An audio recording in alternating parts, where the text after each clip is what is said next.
March 27, 1945. German guards at WWII near Hammelburg heard something impossible, the rumble of American tanks, 50 miles behind German lines.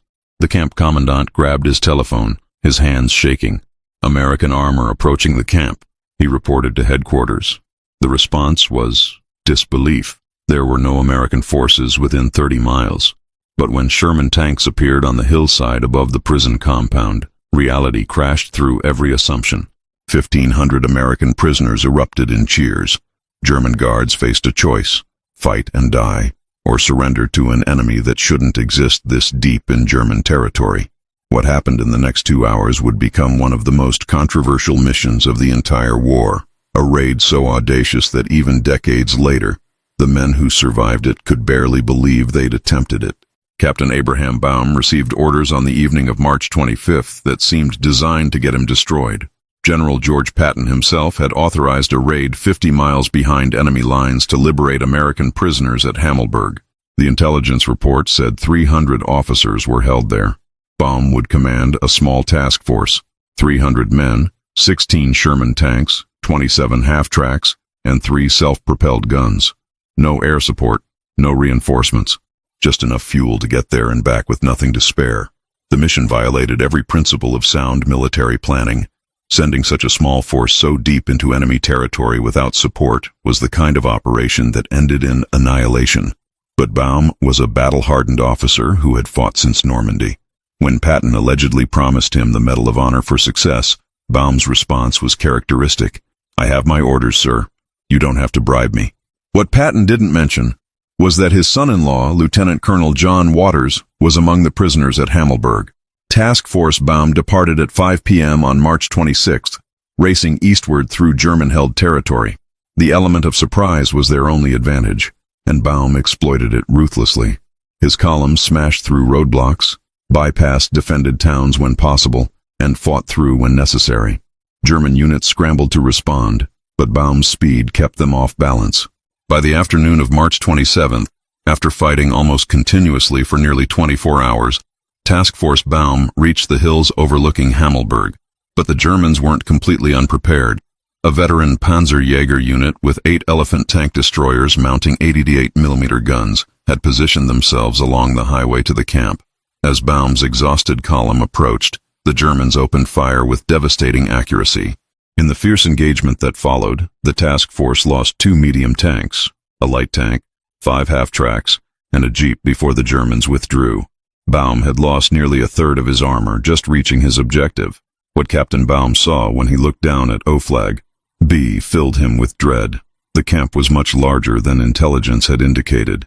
Instead of 300 prisoners, there appeared to be well over 1,000. Baum later recalled his reaction. "I was elated by the fact that I got there. It was a miracle in itself, but I had understood that there were supposed to be 300 POWs, and outrun 1,500. That overwhelmed me. It was unbelievable. I could have thrown up when I saw them." The mission parameters had just changed catastrophically.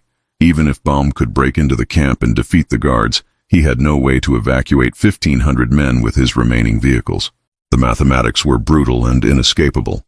But having come this far and lost this many men, turning back without attempting the liberation was unthinkable. Baum ordered his forces forward to assault the camp.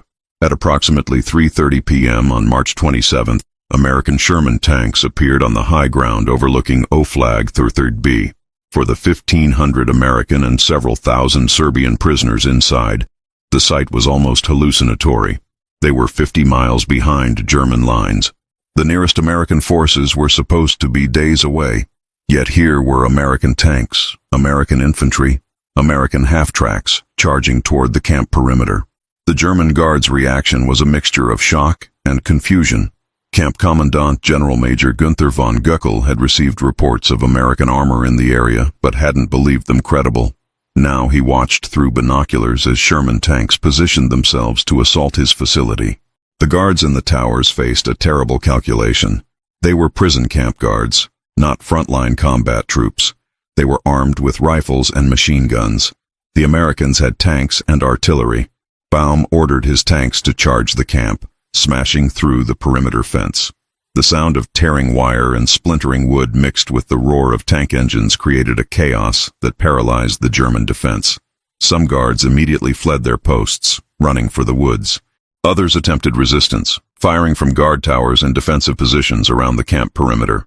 Sporadic gunfire crackled across the compound as the situation descended into confusion. The prisoners inside erupted in pandemonium. Men who had been captive for months or years suddenly saw American tanks crashing through their prison gates. They swarmed from barracks, cheering, crying, some simply standing in stunned disbelief. The Serbian section of the camp, wearing gray uniforms that resembled German field gray, drew fire from the advancing Americans who mistook them for enemy troops in the chaos. Recognizing that continued resistance would result in a massacre, Commandant von Goeckel made the decision to attempt a ceasefire. He ordered only token resistance to prevent unnecessary bloodshed among the prisoners.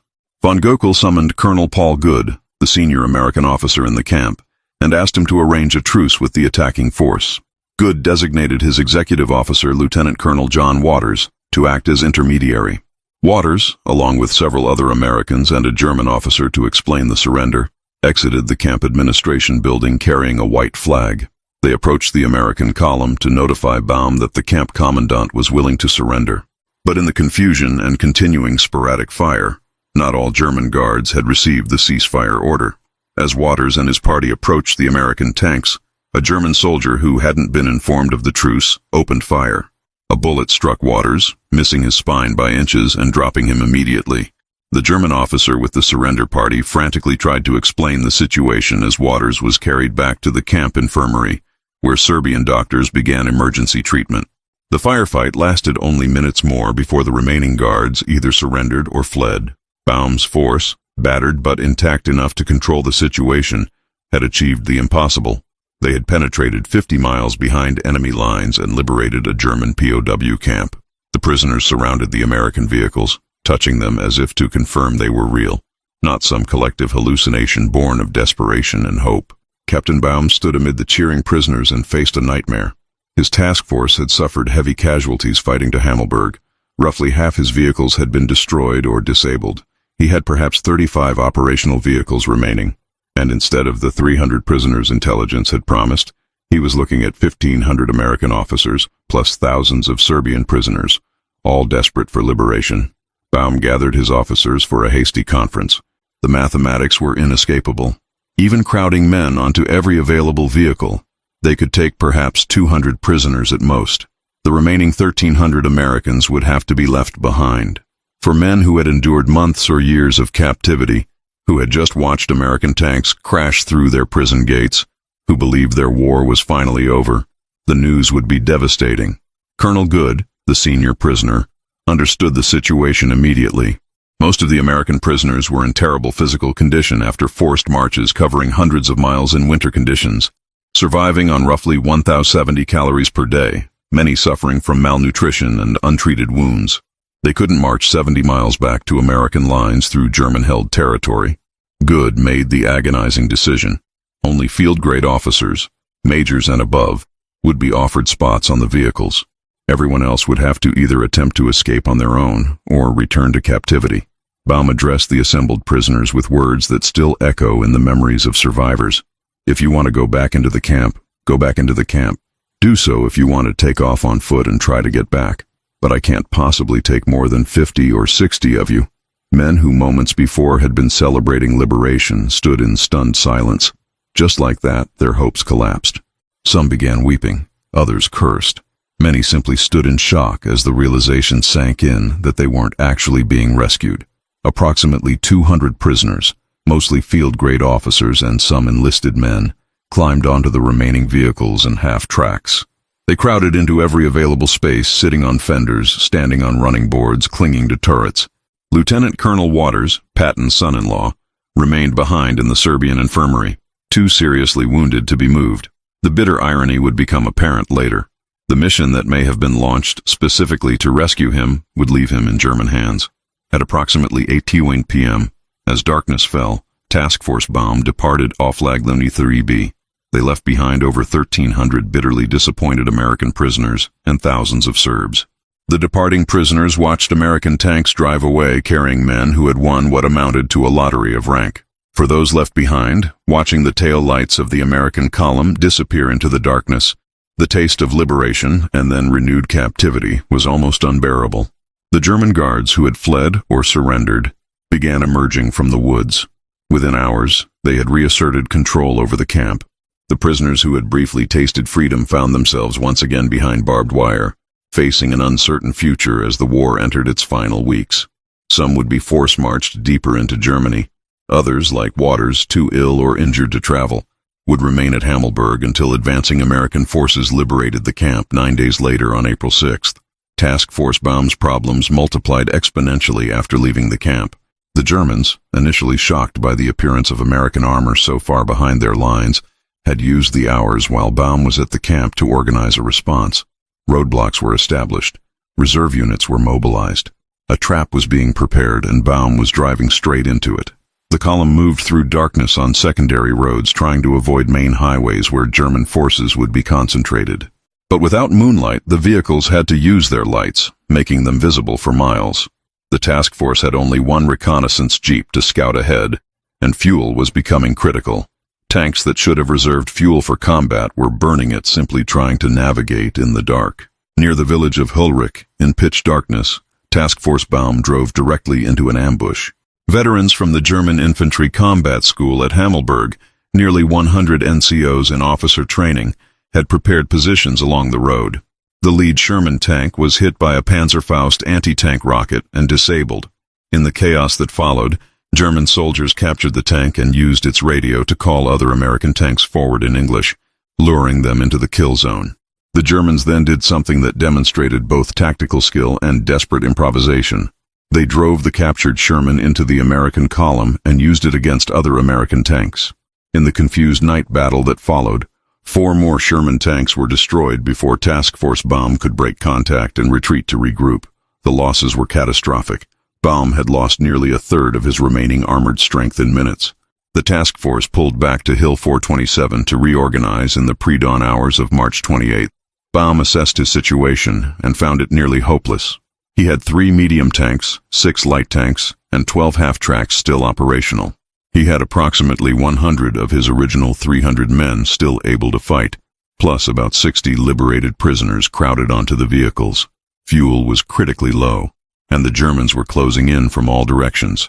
As dawn broke on March 28th, Baum made the decision to attempt a breakout back to American lines. The column moved out, following trails and secondary roads, trying to find a path through the tightening German encirclement. But by this point, German forces had committed the equivalent of several divisions to hunt down what they believed might be the vanguard of a larger American offensive. Roadblocks appeared at every crossroads. Artillery fire began falling on the column with increasing accuracy. By mid-morning, Task Force Baum found itself completely surrounded in the Reusenberg woods. German artillery, mortars, and machine gun fire poured in from all directions. Half-tracks and tanks exploded in flames. Men scrambled for cover as the position became untenable. A frantic radio operator managed to send one final message. Task Force Baum surrounded. Under heavy fire. Request immediate. The transmission cut off. It was the task force's last communication with friendly forces. The destruction of Task Force Baum was swift and complete. In the hellfire of German artillery and small arms fire, the remaining vehicles were systematically destroyed.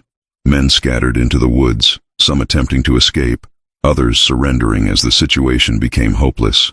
Captain Baum, attempting to evade capture, threw away his dog tags that would have identified him as Jewish. A German soldier shot him in the groin, and he was captured and taken to the Hammelburg camp hospital, where he was treated by the same Serbian doctor caring for Waters. Of the approximately 300 men who had set out with Task Force Baum, 32 were killed in action. Only 35 made it back to Allied-controlled territory. The remaining 247 were captured. All 57 tanks, jeeps, and other vehicles were lost. It was a complete tactical disaster, one of the worst American reverses of the final months of the war. The German propaganda value was immediate. German radio claimed they had destroyed an entire American armored division at Hammelburg. While this was obvious exaggeration, the genuine destruction of a significant American force deep behind German lines provided a morale boost to German forces facing defeat on all fronts. For a brief moment, the guards and troops at Hammelburg had achieved what seemed impossible, the complete destruction of an American armored task force. But the strategic impact was minimal. American forces continued advancing into Germany regardless of Task Force Bomb's fate. On April 6th, just 9 days after the failed raid, troops from the 14th Armored Division liberated WWII in a conventional advance. Baum, Waters, and the other survivors of the raid were freed. The prisoners who had been left behind when Task Force Baum departed were finally legitimately liberated.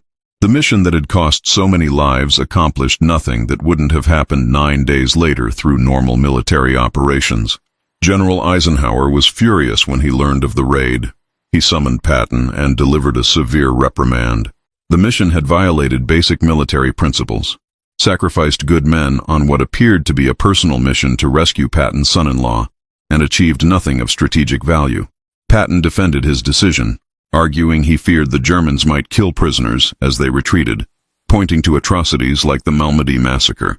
But his defense was unconvincing. Even Patton later admitted, "Throughout the campaign in Europe, I know of no error I made except that of failing to send a combat command to take Hammelburg," suggesting his only regret was not sending a larger force. Captain Baum received the Distinguished Service Cross, presented personally by Patton, but Baum remained bitter about the mission for the rest of his life. He believed he had been sent on an impossible task, that the intelligence had been catastrophically wrong about prisoner numbers, and that the mission had been compromised by personal considerations rather than military necessity. The men who died in the raid had sacrificed themselves for a mission that should never have been authorized. For the German guards at Hammelburg, the raid represented a brief moment of unexpected victory in the final weeks of a lost war. They had faced American armor deep in their own territory and had destroyed it completely, but it was a hollow victory. Within days, American forces would overrun the entire area in unstoppable numbers. The guards who had fought off Task Force Baum would themselves become prisoners. The war they had served was already lost. The Hammelburg raid was just a dramatic footnote to an inevitable conclusion.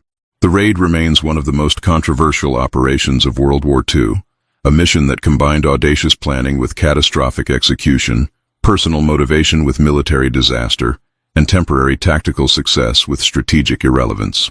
For the 1,500 prisoners who watched American tanks crash through their camp gates, only to drive away leaving most of them behind, and for the 300 American soldiers who attempted an impossible mission deep behind enemy lines, Hammelburg represents both the heights of military courage and the depths of command failure.